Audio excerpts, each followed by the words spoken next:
Andy, you've had two very confident wins this week. You must be very happy with your performance in Rome.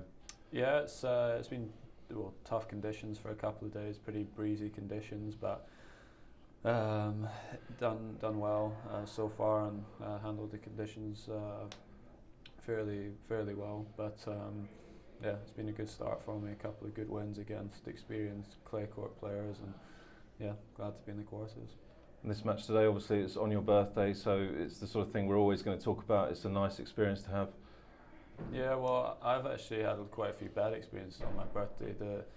The two times I've ever withdrawn from a match on the tour were both on my birthday. Once in Hamburg, when I was winning the match like 5-1, my wrist completely went and I didn't play for like 3 months. And then obviously here last year I was a set all in the match and decided to stop, and obviously had to end up missing the French Open. So it was nice to have a good memory on my birthday today.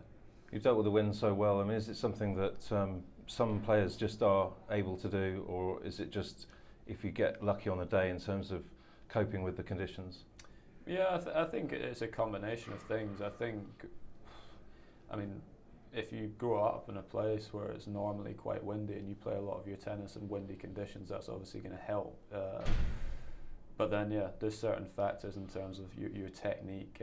If you have really long swings, that can be challenging in the wind. And if you have quite a bit of variety in your game, that also helps, because often when you're playing into the wind, you try to hit the ball a little bit flatter to try and get the ball through the wind. And from the other end, when the wind's with you, you have to play with more topspin. So having that variety can help.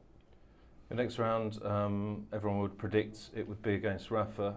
If that takes place, you're looking forward to the contest that would present to you? Yeah, well, we haven't actually played each other for a long time. The whole time I was with Ivan, we never played each other, so that was 2 and a bit years, and I'm going to say it's been a good 3 years, maybe longer, since we played each other, which is strange.